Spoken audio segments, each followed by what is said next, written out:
Today's show is brought to you by Hearst Ranch grass-fed beef, available on the internet at HearstRanch.com.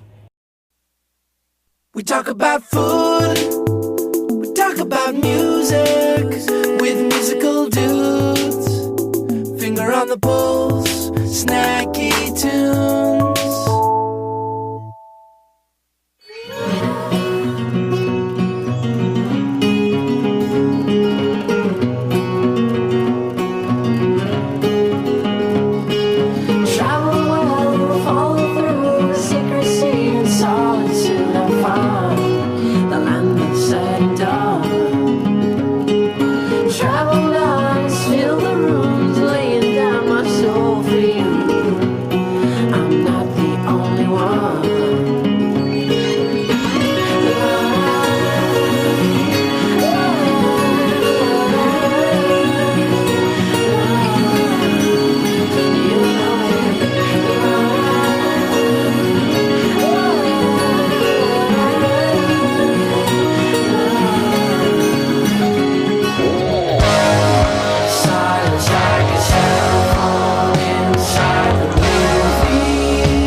All right. Welcome to Snacky Tunes. I am one half your host, Greg Bresnitz. Sitting across from me, daintily eating salad. There's nothing dainty about that. Is Darin. Heyo. That was just Emil, who will be playing live in studio later today. But first off, we've got the boys from St. Awesome. You did not. I don't think that's right. I tried to compose awesome and the name together. Assam, right? Yeah. Right. I dig it. Yeah, and Fetsau, Spine Dival, and a numerous of other projects. Welcome to Snacky Tunes. You guys want to introduce yourselves? Sure. I'm Joe Carroll. I am the proprietor, and I'm Yvonne, and I'm the chef at St. Anselm. So why don't you give us a little bit of a backstory on how your little corner Williamsburg restaurant empire became to be? Really by accident. I was working in the music business for a decade. My background was in music. I studied musicology in school. My dad was a booking agent. I never thought I would do anything else with my life outside of music. And then this thing called Napster happened. And when it came about and I was in the business working with all the labels, it was kind of like, oh, come on, give me a break. How is this going to Really? have any kind of impact? No one saw the writing on the wall? Well, no one. And that's a bigger point. But when I started at the major labels in like 93, most of the executives didn't know how to turn their computer on, which was just shocking to me that, these major media companies were just so clueless about technology. And, their feeling was they ran the show. They were the cash cows. They were the big guys in the room, and nobody was going to dictate to them how they were going to sell their music. They were wrong. I guess before the idea that music and media could be free, with the exception of, buying movies on the street, bootleg, things like that, I can understand why people would have no idea what it would turn into. Yeah, it was not only did they not foresee it being free or really democratized, but it was just being clueless of the technology that could enable it. They could have, this could have been a very different story had they been hipper to it in, say, 95 or 94, and kind of been on the cutting edge of the technology end of it, which they were not at all. I always wonder if the music industry had embraced online digital technology, if we'd be sitting if we wouldn't have seen the collapse of the entire industry. I don't think so, at least not the way it happened. And the point was, as it got worse and worse with each passing year, they doubled down on they kept doubling down. Yeah, on their standpoint. I mean, my favorite is when you'd hear about things about, grandmothers who were getting sued because their grandson had downloaded one or two copyrighted songs for $1 million. And you just, they start just becoming someone very easy to hate. Oh, yeah, no question. So the writing was on the wall. Yeah, the writing was certainly on the wall. Sorry, I always wonder, about that. The writing was I was working for a trade magazine that, up until this time, was probably the most powerful overall influence at the record labels and at radio. Can you say who? Hits Magazine. Okay. And because I'm not in business anymore, I don't care if they come after me. Right. But Hits Magazine was really powerful. They controlled radio and retail, and they placed most of the executives at the record labels. They were huge, and they had a gigantic impact. And if you didn't play the game with hits, you probably didn't get much airplay, and you probably didn't do very well at retail either. And now they are a footnote in the whole scheme of the record industry at this point. So when things dried up with hits, I started working a little bit on the internet end of the music industry, and then that quickly, the March, what was it, March 99 or March 2000, I forget now what year it was. It was a while ago when things kind of collapsed on the internet and the early 2000, the .com bust. Yeah, and not a great time. No, and it was. I was looking for jobs back at the labels, and so was everybody else who throughout the mid to late 90s left the normal old school part. So you're of the music competing with industry. people in a saturated field that all have similar. I was competing with senior VPs, people who were 10, 15 years older than me and had been around a lot longer and made a lot more money than me. So I knew from that point on that my days in the industry were done. Right. And I didn't want to go down with the ship, quite frankly. It was, I wasn't going to just do it to do it. I realized one day, it was a difficult decision. It was a hard pill to swallow because I only thought I would ever do that.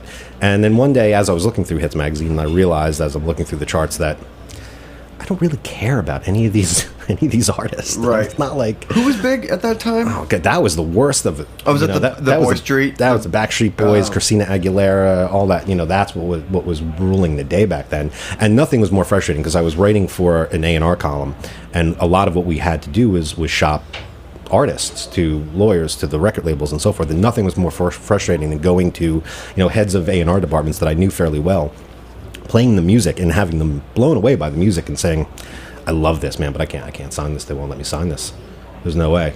And that was, I think, a year of that made me realize, what am I doing? What the hell's going on? So anyway, freaked out for a while.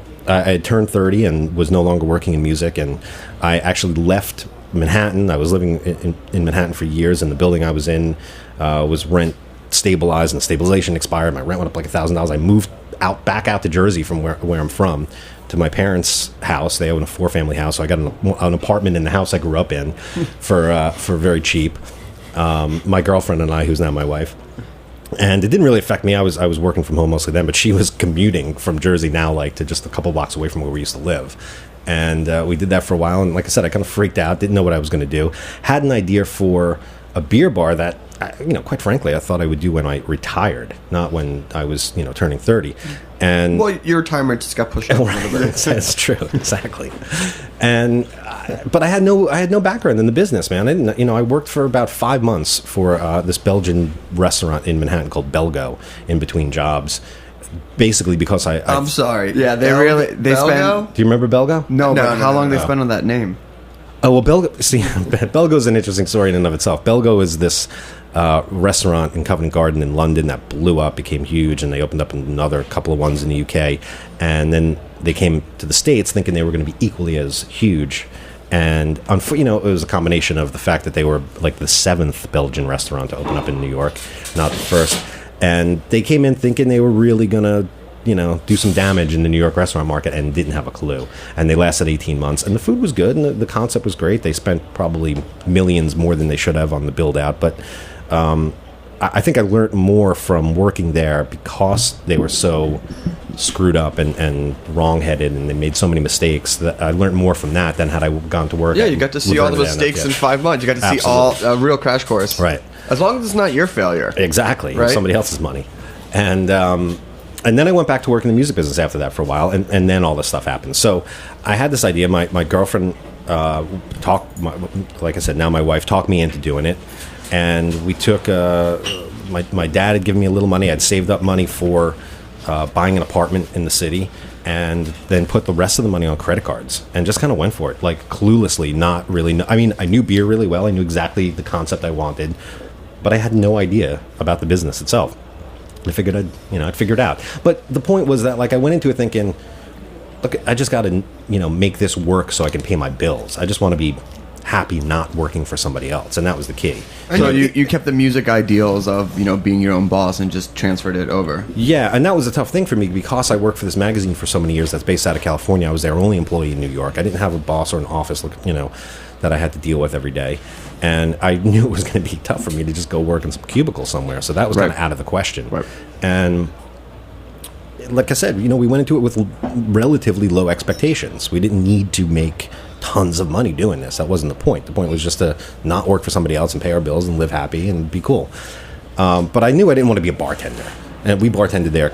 My wife Kim and I bartended there for the first couple of years nonstop. And first of all, bartending is a really physical, grueling job. Especially just as working in New York. the kitchen is. Yeah, especially in New York. And you get crowded and, you're working your ass off on a weekend night and lugging kegs and cases. And it just beat you up. My back was messed up for about a year after I stopped working behind the bar. And it's just, your feet and legs are a mess. And I just wasn't as good at it as other people, And... working in the Which kitchen. is actually that actually I want to get to that a little bit later between the two of you, but recognizing your strengths and weaknesses and being honest about that it's huge. Is like I know we laugh, but like that's a big thing. You're like, I'm fucking no question. Yeah. No question. And I knew my strength was in my knowledge of what the product was I was selling and the concept and how to execute that concept. I knew I was good at doing those things. So I knew that once we were able to, we basically lived off very little money the first few years, paid back all our debt in about 18 months. That's amazing. And, yeah. We were lucky. Right out of the box, we were doing fairly well enough that, we could live meagerly and also pay all our debt back. So 18 months of paying off all our debt, and all of a sudden it was, well, hey, maybe we could do this again some other way, and I had a lot of different ideas of things I wanted to do. And what year is this? Well, we opened in 03. We opened Spite and Dival September 03. And Kim and I probably worked behind the bar until 05, 06, somewhere around there. I tapered off the last year or so. I only worked like Friday nights. And I had probably 4 or so different ideas of things I wanted to do next. And I remember I had to go to jury duty, and I came back. It was this kind of crappy, rainy winter day, and JD, who owns Oslo Coffee around the corner from us, told me about the space across the street from me that was available for rent. And I went to take a look at it, and it was this old mechanic's garage. And it was small, and it was kind of, I don't know, it's going to be tough to pull something off in here, but I knew right away that the barbecue idea I had would work really well here, would fit really well. I'd been into barbecue for a long time, taught myself how to barbecue. The first few years we were open at Spite and we would close on the 4th of July. I would smoke meat all night long and invite all our regulars in and our staff and everything, and we'd have this big barbecue party.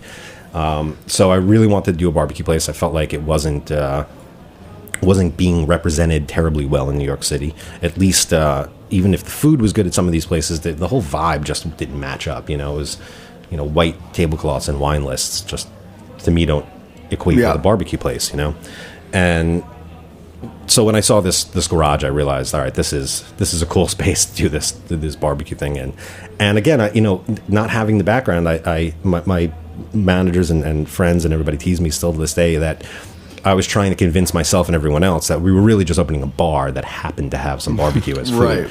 And is that how you felt when you were in the kitchen? Just a bar that just happened to have... We realized, I think, opening night that was not going to be the case. I was there opening night. Were you really? Yes, I was. Something happened that I've since, obviously, I'm very aware of today, but back then I just didn't...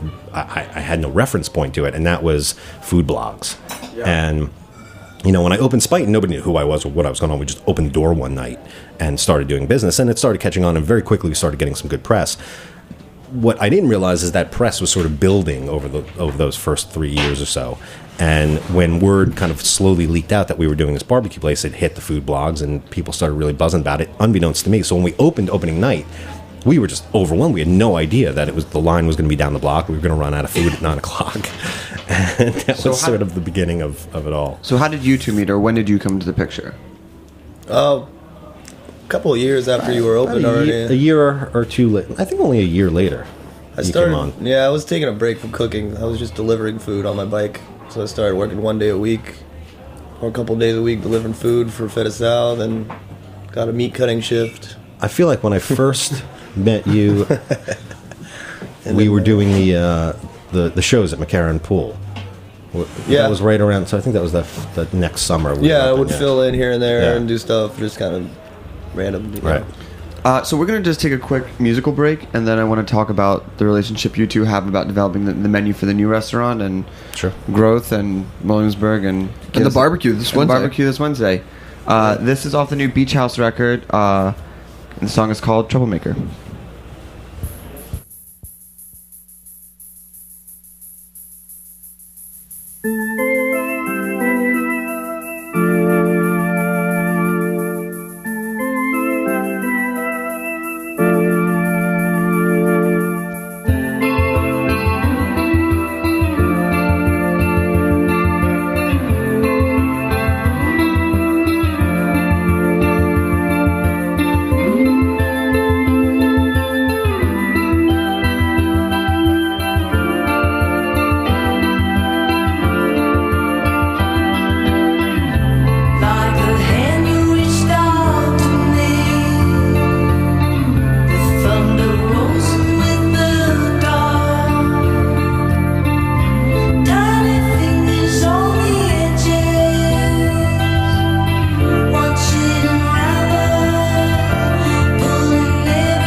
All right, just a little beach house.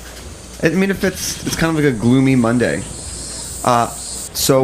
Which is fine after such a beautiful weekend. You guys get slammed on the weekends when it's that pretty? Yeah. Oh, yeah. Absolutely. I think Brooklyn in general works on the reverse model as Manhattan. In the warm weather in the summer, on the weekends, we're the busiest. Whereas in Manhattan, the summer weekends are usually the quietest because everyone's out of town. So, Feta Salad goes well. A space across the street opens up next to Spite and Dive. Oh, no, wait. We skipped over something. Because we only got to the opening day at Feta Sal and then like a year in. How did you deal with the whole urban barbecue scene, and where did you guys fit in? I honestly, I don't really pay attention to any of that stuff. I know what's going on, don't get me wrong, but I'm not like caught up in it. I'm not concerned about what other people are doing. I'm only concerned what I do. So I'm going to do what I do regardless of what anything else is going on around me, Right. And so I really didn't think about how we fit in. I just wanted to do what I wanted to do, and that was that, I never really gave it much thought. I know Matt Lang, who was the chef who opened Feta with me, I purposely hired because he was young, inexperienced, and had no barbecue background. Beautiful. And it was perfect for me because we were not trying to be North Carolina barbecue or Texas barbecue. Sometimes it's just good to start with a blank slate. Yeah. I mean, understanding food and business, obviously, but, No, I knew he could, he could cook. I was confident in that. And he seemed like he had his head on his shoulders. I knew him marginally well. He was a regular at Spite and Dive, and he was working at the Pearl Oyster Bar. And I really, though, what attracted me is he didn't have a barbecue background. And that's also what I liked about Yvonne, too. And what's your process? Do you smoke? Do you get, you guys talk about how you actually make your barbecue? Yeah. Everything, barbecue is a technique. So... And that's the whole point, really, is you're not working off recipes. So I had a dry rub I came up with when I first got into barbecuing, and it was kind of, I liked the way it worked. I used it at that point on pretty much everything I did. And aside from that, it was just staying true to the technique of barbecuing, which is just cooking slow and low with hardwood smoke, And it's that simple. Now, we took that technique and applied it to a lot of cuts that up until that point really had never been barbecued before, from shockingly something like pork belly to things like flank steak or beef cheeks and things like that, and we still do that all the time, and I think we're kind of known for that a bit, especially the belly. Definitely, it's kind of become our signature. That pork belly sandwich is the belly and the brisket are my two favorite things there by far. But so I think the idea was, I wanted a barbecue that was very traditional in the technique, but really tuned into what New York food and a New York sensibility was all about, and not trying to cop. I'm from North Jersey, man. I'm not from Texas or Memphis or And I there's wasn't good trying barbecue to in Jersey. Better barbecue in Jersey than some places in New York sometimes. Yeah, there's some decent barbecue, especially down. People don't know they're down south, like west of Atlantic City in that area. In the Pine Barren area, there's a lot of, in the summertime, there's a lot of like these little guys doing like chicken and ribs, smoking them out on the roadside, and it's amazing stuff. And it really, you drive down there in the summer and you might as well be in North Carolina or something like that.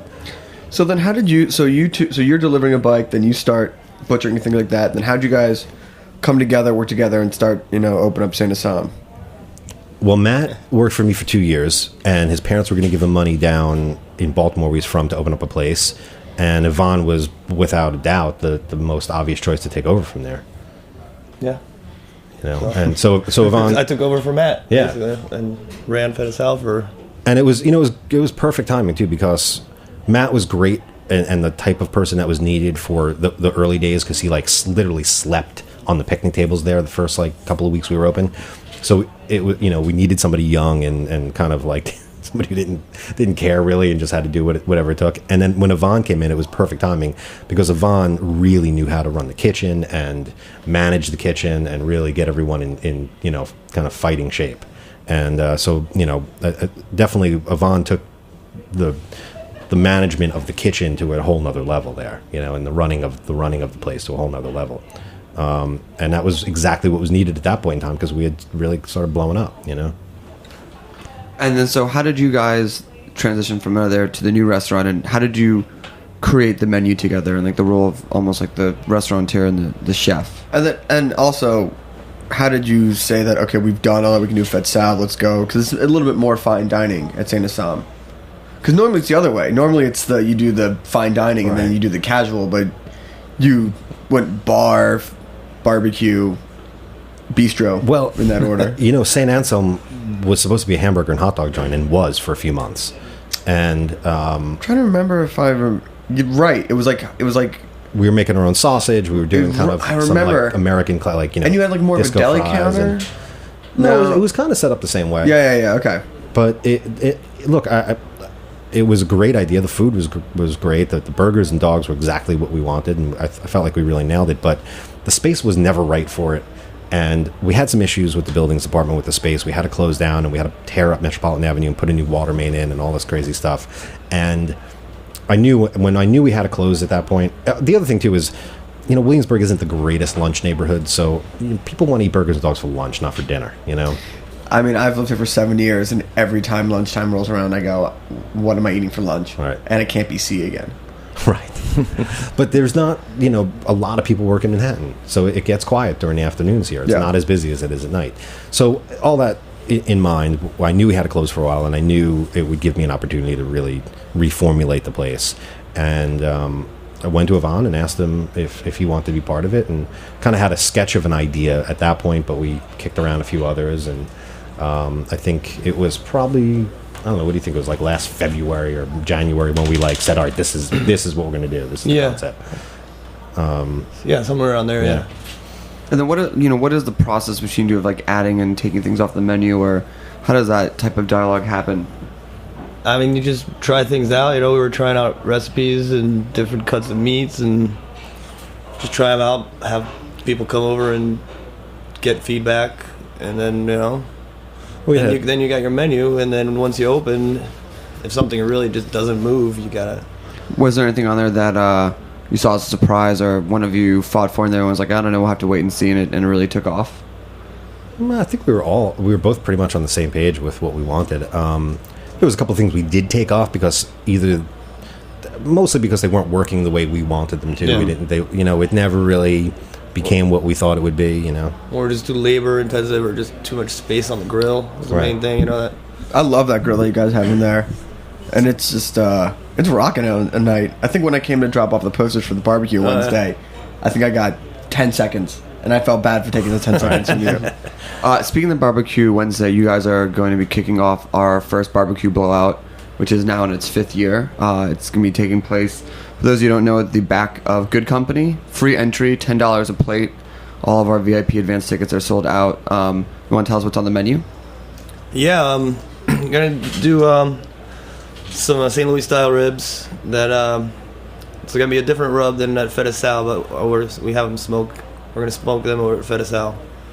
And then I'm going to have sirloin tip steak. Just going to grill huge steaks and slice them up. And I'm going to make a kohlrabi coleslaw and some grilled potato wedges. And there'll be some bread pudding as well. Amazing. I'm very excited for that. I'm really excited for that. And shout out to our other sponsors, Artisan Books, New York Magazine, Evian Water, Brooklyn Brewery, and the guys at Good Co. Yeah, and Guilt. That's awesome. And finally, I would say, what is your tip for anybody who actually wants to eat at St. Anselm, since it's almost impossible? Come early. Yeah, come early. Come early with as smallest group of people as you can. We don't have a lot of big tables. Yeah. When I went the first time, Justin Cherno, who is DJing on Wednesday from Dream Machine, he's the one who took me there. We put our name. We went on a Monday. We put our names in. We got free wings over at Lodge. Nice. And then when you guys called us, we came back. Nice. Which I thought was that's a good sign. That was a good punch. All right, well, guys, thanks so much for joining us. Yeah, appreciate it. We'll see you guys both on Wednesday. Absolutely. And thanks. So we're gonna play one song from Father John Misty, song called "Only Son of Lazeman," and then we will be back live in studio with Emil. You're listening to Snacky Tunes.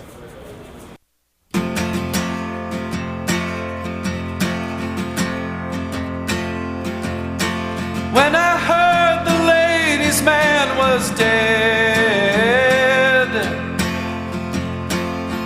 I saw the Rolling Stones stop moving. Saw my ancient hero on the Sunset Strip. He left behind a legacy of ruin.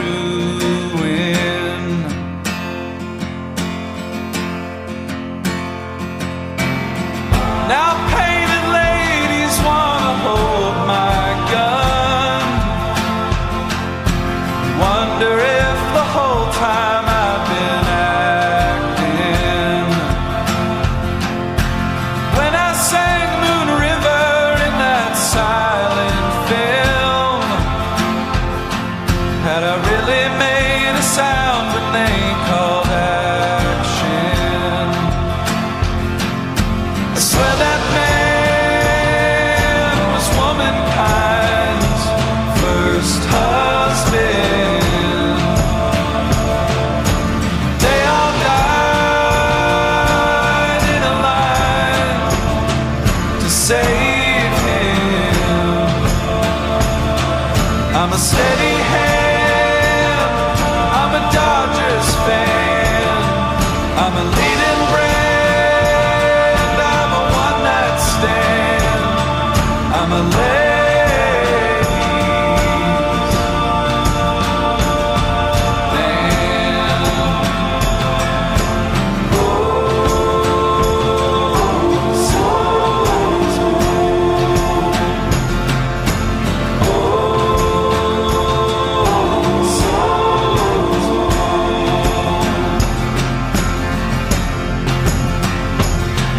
Couldn't see his used up body at the funeral by virtue of the flailing of his conquests. They tied down his casket with the garter belt. Each troubled heart was beating in a sequin dress.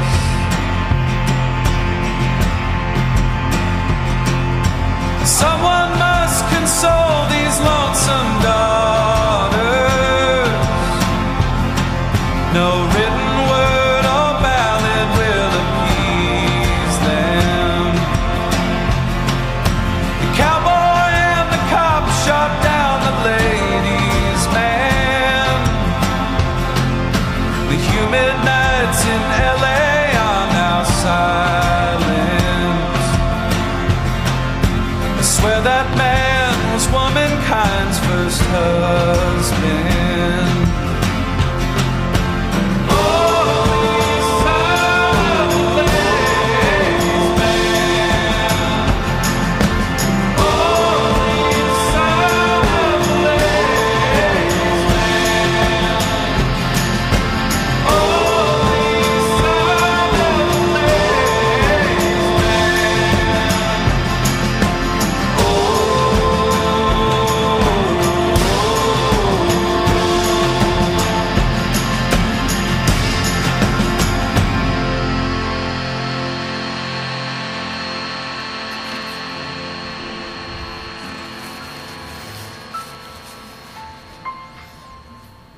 All right. Father John Misty, who is playing live this Friday at the Mercury Lounge. Emil, welcome to Snacky Tunes. Thanks for having me, dude. Thanks for feeding me, too. What yeah. was that first pizza, man, the second Yeah, I one? had... What was that? Famous Original. Famous Original. It looked awesome. Yeah. So... Your bio is pretty whimsical that you have out. So although I've read it, I know nothing about you. Mm-hmm. So why don't you give us a little background story about who you are and where you're from and how you came to it?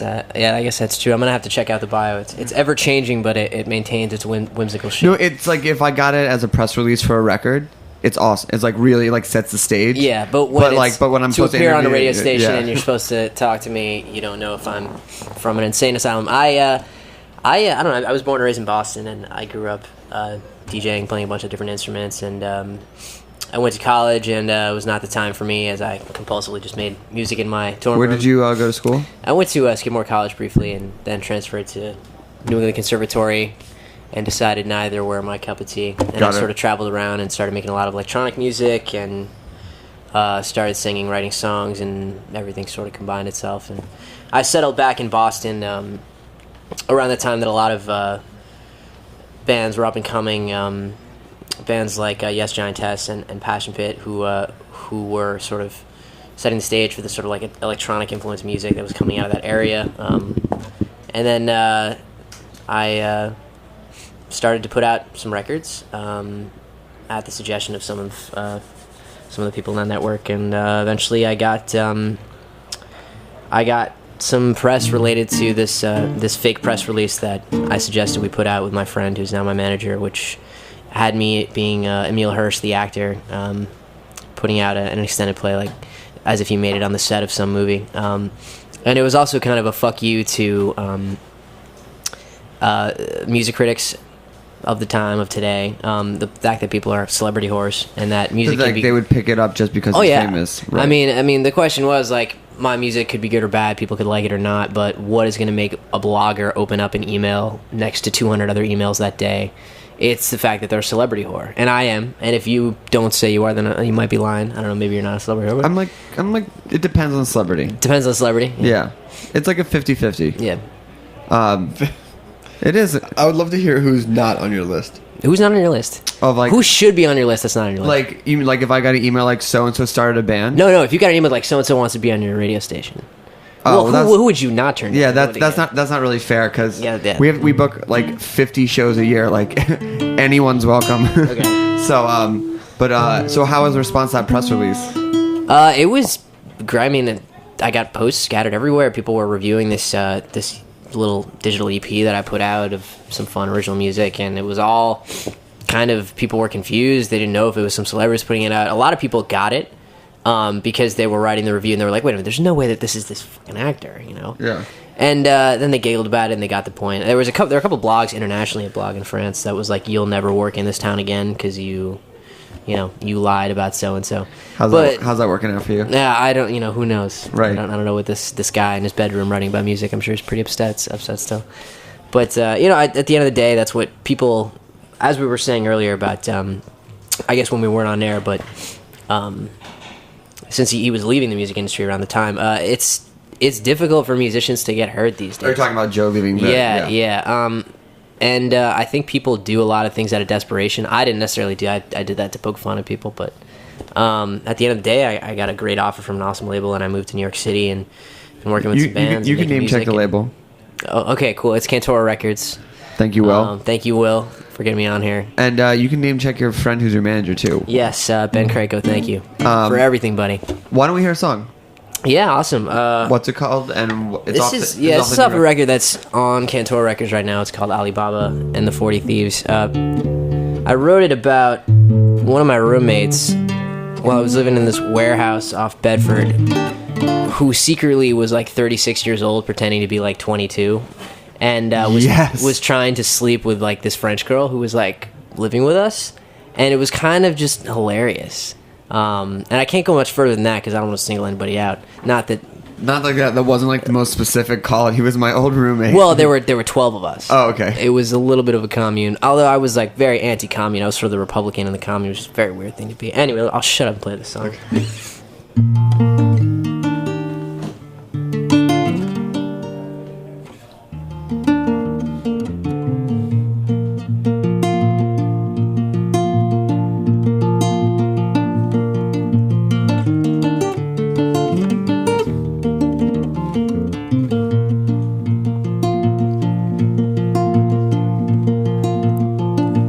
Cheshire Cadillac slicking its lips to a faraway place with a landing strip.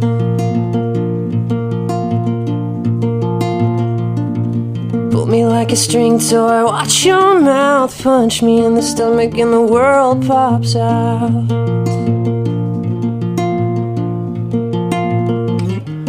Madame with a cigarette stares, say la vie, no underwear.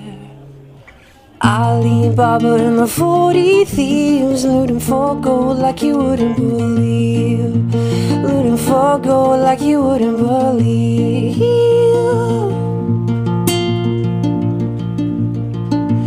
Businessman on a two-way street and a ring on his finger and a lion in his sheath.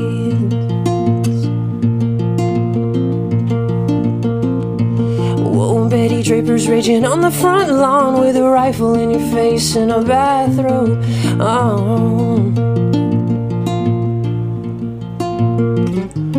Madame with a cigarette stares. Say la vie, no underwear. Alibaba and the 40 thieves looting for gold like you wouldn't believe. Looting for gold like you wouldn't believe.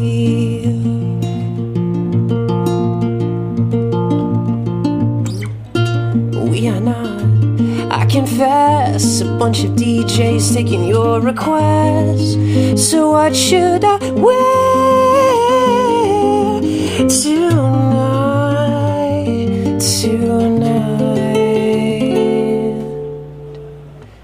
Example set by mother and man raised up a girl with a gun in her hands. Polish up a quarter, put it in the machine. Lovers only know what you let them say. Madame with a cigarette stares. Say la vie, no underwear. And pretty little legs with hips for hats. Isn't much more we can say about that. So did he get the girl? I moved out, but a little while later I heard that he moved to like, you know, a big fancy loft. He was also secretly rich, obviously. Oh. I don't know. Was he slumming? Oh, he was slumming it. He was slumming it big time. And then he moved to one of those waterfront luxury places. And then I heard that she couldn't resist, but it's cool. It's cool, man. I mean, like, I had a thing with her, but it wasn't a thing. It was sort of like we would go out and have fun and go to the movies and stuff, and language barrier problems and, you know, the usual. But, so you moved to New York, you got the record deal, and so, you know, how's your, and what year was that? That was a year and a half ago. Yeah. Okay, so what has the last year and a half held? It's been cool. I've been putting out releases. We put out an EP, the same EP that I talked about distributing under the little false celebrity impersonation thing. That was re-released by Cantor Records, and they got some great response. And then we put out a full length in October, and I've been gigging, you know, different setups with bands and opening for people and playing great venues around Brooklyn, and went to South by Southwest. So making the rounds and doing everything, you know, to make things work, and working on a new record right now. So. And so as a, you know, new musician, to kind of tie back into Joe, you know, you did the one thing, well, not the one thing, but you got your name out there. And so, like, what have you done to follow it up? Has there been any more, you know, creative PR moves? Or I wouldn't say gimmick because that's not the right word anymore. Well, yeah. And you said desperate to be heard, but I think it's all just like cutting across the noise. It is cutting across the noise, and it's giving people a reason to listen. But in general, talking about how whimsical the bio is and stuff like that, I mean, I think once you have the attention of like a little group of people or a demographic, I think it's really important, you know, however you get that attention, you really start being yourself. And if you put music out, honestly, that you want to make, that reflects who you are, regardless of how you get their attention, if you want to keep it, you got to start, you know, pulling out of the well that will never drain, you know. So, but you know, I do a lot of remixes. It's, you know, it's awesome to come here with an acoustic guitar and play some songs. That I was gonna say that's when Will was like, "Hey, it's gonna be acoustic guitar," and I was like, "Okay," and I listened to the record and I went, "Okay, yeah. Okay." You know, and people, and you know, that's what I'm still trying to figure out is like, what is the best way to represent what I do with an instrument, you know?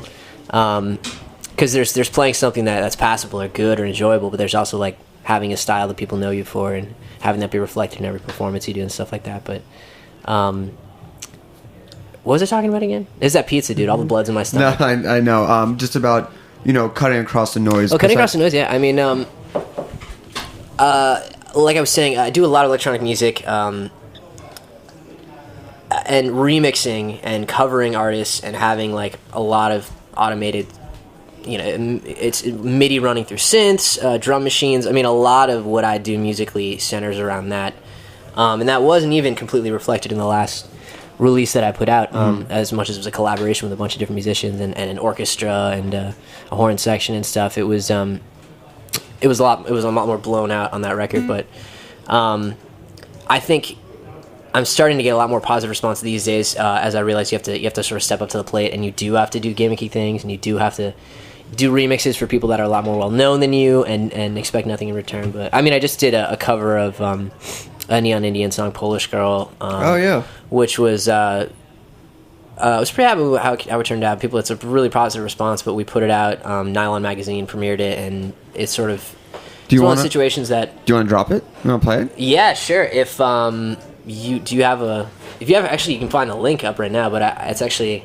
No, I was gonna say, can you do it on the acoustic? No, I mean that's the thing. I mean, it's like there's no way I could do it justice. But if you talk about dropping it now, that's not. Okay. Sadly, I have to refuse. That's fine. Politely. Just say it's some legal stuff. Yeah, it's some legal stuff. Oh, okay. So why don't we just hear another song then? All right, cool. And the full name of the new record is? The record that we're promoting now is called Lo and Behold, and it's on Cantor Records. And there's a single coming out in a couple weeks with an original B-side. We'll be promoting this all summer, playing some shows. So if you're listening, check it out. What's the song called? This is one that is not off the record. It's called Sleep in the Garden. All right, live on Snacky Tunes. Thanks, guys.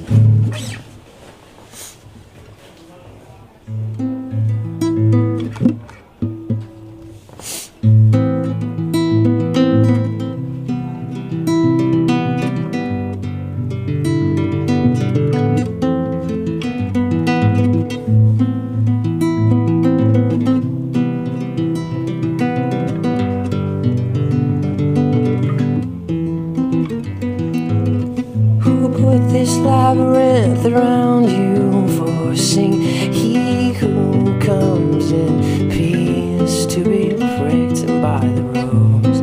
My persistence will astound you till I've found you, asking me to be with you.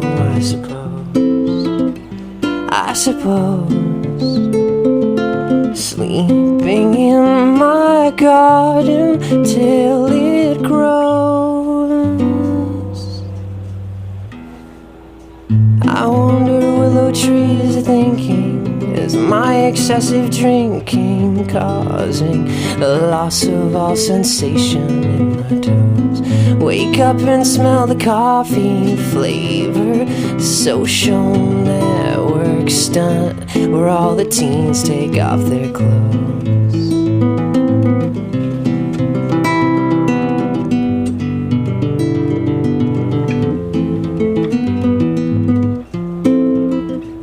I suppose I'm sleeping in this garden till it grows.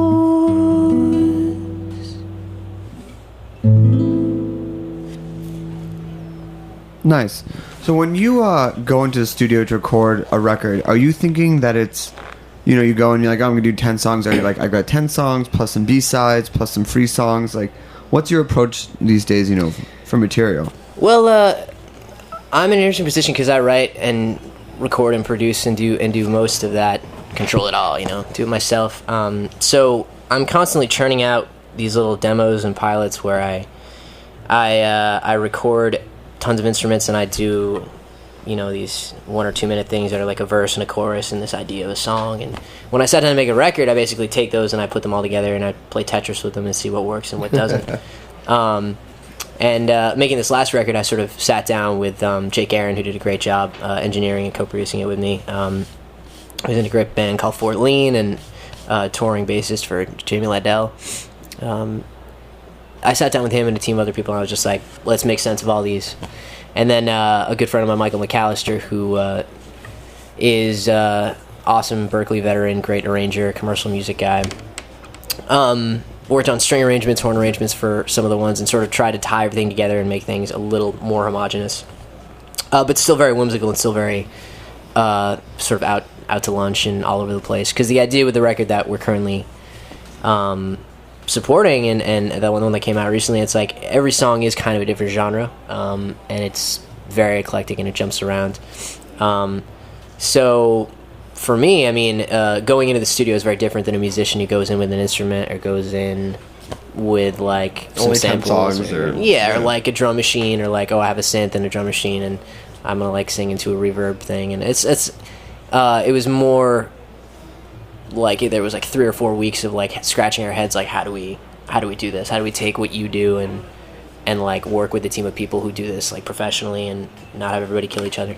But more and more I'm learning from people that do, you know, who are like studied engineers and songwriters and everything, that there's rhyme and reason to what they do. And I think part of what makes me who I am, for the people that do enjoy my music, it's that I'm very, very self-taught on all that stuff. Mm-hmm. So yeah, but nowadays I'm just songs start on the guitar and voice. Songs start with beats that I make. Songs start with synth lines that I write.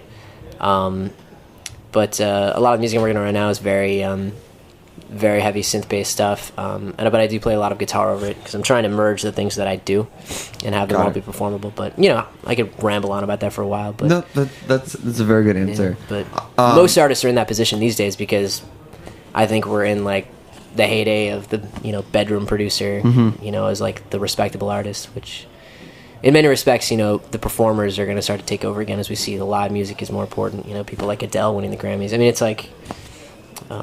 you know, but I could ramble about that for a while. No, I mean, I think there's value in that. It's like amazing what one person can do, and I think that it's easier to get started if it's just you. Yeah. You can put your band together, you can do that, but you're not negotiating, you know, different egos or schedules or things like that. Like, there's nothing holding you back. So, but I mean, Adele's interesting thing is, like, she's the voice. I mean, yeah, there might have been people writing for her, but she was the one who was singing beforehand, so it's one person. I still think, like, it'll be some time before, you know, we'll see a 10-person band get big or something like that. You know, 1, 2, 3, maybe 4-piece at the most. But it's an interesting point. Yeah. So what do you have coming up this summer? I am working on original tracks to sort of B-sides to singles that we're putting out. So we had this cool idea that as we cut off singles from the record that we've already released, that I'm going to since they're all such different styles, I'm like making original B-sides that fit with each track. So like I have a very like urban music imitating track called CUPID, which is like this sort of Timbaland beat with vocoder stuff, and it's sort of like I was also for years I was actually a hip hop producer. You know, that juxtaposed with what I'm doing now, it's a very strange mix, but I've been working a lot trying to support singles with new material that sounds like, you know, each one's turf. That's a great idea. Yeah, so, you know, just something I'm trying to mess around with. And, you know, writing another record, recording it now, producing it now, for consideration for the fall time. I'm producing a couple acts in the area. I'm doing some session work for a couple projects that I'm also engineering and mixing and helping write. And I'm going to be in here a lot this summer, drinking the gin and juice over there. But I have to say, the first time I came in here, it was called Frozen Margarita. For Roberta's? Yeah. Yeah. And is that different, or is it the same exact thing? Because it told me it's basically frozen margarita with gin. So yeah, I mean, it's, you know, different. It's different. Hey, it's you know, cutting across the noise. Yeah. Right? Yeah, it is cutting across the noise. So if people want to find you, download you, tweet at you, hit you up for shows, where can they find you? EmilAndFriends.fm. You can go to CantorRecords.com. You can look us up on Twitter, Emil and Friends, and that's not ampersand. The ampersand is not web supported. That is AND, Emil and Friends. And just type us in on Facebook and you'll find us. And things are building up, so, you know, come check us out. And we'll be putting out a lot of music on the net and playing some shows this summer. So awesome. Well, thanks for joining us. Thanks for having me, man. You want to take us out with one more song? Sure, yeah. What's in the song? The song right now is called Tuning My Guitar. Oh, I love that one. And for all those who want to come, again, Stay in a Sound Fets Out Barbecue this Wednesday, 7 p.m., Good Company, 10 Hope Street. Some walk-up tickets left, but just like everything else that they do, get there early. Totally. I will play one that was not on the record set, sort of like bonus track. Sweet. Okay. We gave Amazon. It's called The Beast. It's one of the first songs I ever wrote. Cool.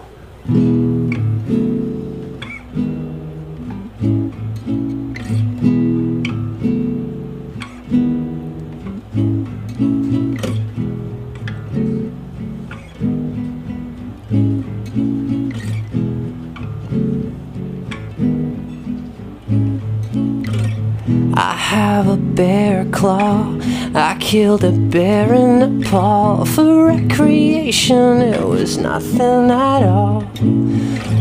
Let's compare scars. Check out the one on my back. Tips for survival in a panther attack. And so the beast got away. Not before I tagged him with my homing dart. Lives in the trees anyway. Won't be long before I tear this place apart.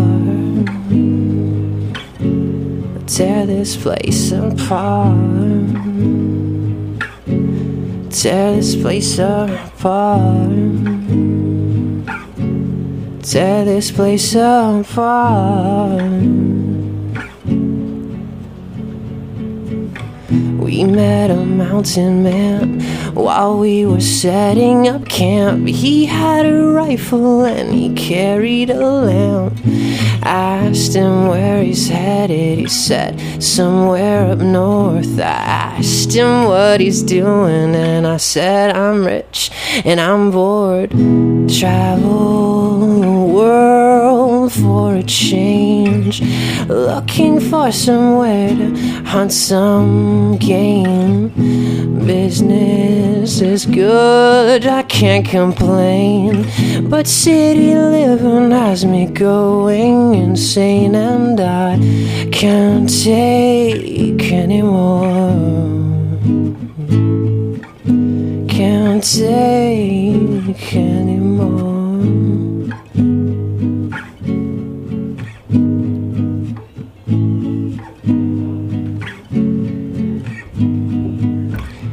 We laid a trap which this panther couldn't resist. I had to call it all off, continue the trip. It's a matter of timing. And so the beast got away. Not before I tagged him with my homing dart. Lives in the trees anyway. Won't be long before I tear this place apart. Thanks for listening to this program on the Heritage Radio Network. You can find all of our archived programs on heritageradionetwork.com, as well as a schedule of upcoming live shows. You can also podcast all of our programs on iTunes by searching Heritage Radio Network in the iTunes Store. You can find us on Facebook and follow us on Twitter for up-to-date news and information. Thanks for listening.